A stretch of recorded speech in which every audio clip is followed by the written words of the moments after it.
Join me as I get harassed by a scurry of squirrels in a park in the autumn while I try to paint. I nicked the phone holder from the dusty exercise bike taking up space in my living room to film myself biking through the streets of Montreal in order to take my pochade box and paints to go paint in a park. This park is indeed very photogenic. It is known for having these colorful Victorian-style townhouses facing it, and this real pretty fountain. There is also a cute-as-anything little cafe there called Le Quai inside a stone gazebo. Apparently this stone building used to be a public men's urinal a long time ago, and there is a whole fascinating history tucked away in that statement right there, which I will leave links about in the description. But no longer may a man pee in this stone gazebo.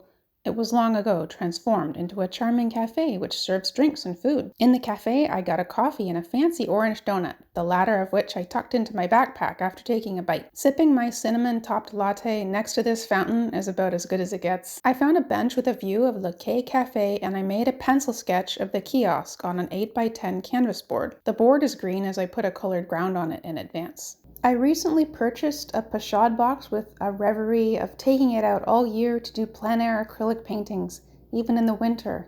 What better way to have a park all to myself than coming in the dead of winter when everyone else is staying home all warm while binging their shows until the spring. I then learned that you can't actually do acrylic painting in cold weather, and the lowest temperature you can do acrylic painting outside is 10 degrees Celsius or 50 Fahrenheit, as the paint will not cure in weather colder than that. Well, all the more motivation for me to try to get out and do my first acrylic plein air painting before the cold winter weather arrives. To get to my bench, I had to walk past a host of other cafe patrons. There was an old man reading a newspaper, which charmed me. I mean, how many people read newspapers these days? There was an adorable old man walking his adorable little dog. I watched a mom excitedly telling her young child in a stroller about a squirrel picking through the garbage on the ground next to a waste bin. It was precious. I used raw umber and ultramarine blue to start blocking in the darkest parts of my scene.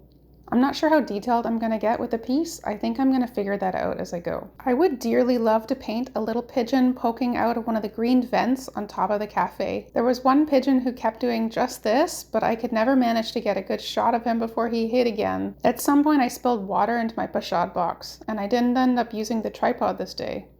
There were a lot of people in the park, and it somehow just seemed overkill to open up a tripod, so I stayed on my bench and it was good. The composition I settled on was in fact full of a lot of detail, and I didn't finish the painting that first day. I did take some photos as reference, and I will likely paint some of it at home and perhaps come back to the park to finish the piece. When I felt I was done for the morning, I started to pack up, and the squirrels just knew. They knew there was an unfinished donut in my backpack. I tried to finish eating said donut, but those squirrels showed me that they were more brave than I was by literally walking right onto my back to try to get that donut out of my hands. I tossed a few chunks to the scurry and got out of there. This is my plein air to go setup. I bought a few bungee cords, and one of them has a fully closing carabiner and an adjustable strap length so that I can very securely attach the pochade box to the rack on my bike. I hope you enjoyed coming along with me on this outdoor painting and drawing adventure. It's very satisfying to go outside and bring my art supplies. I'm fairly fed up of sitting in front of a computer every day and being surrounded by plastic and flickering LEDs. Getting outside and making some art is really healthy, I can tell. Please leave a comment and subscribe for more adventures and human-made art.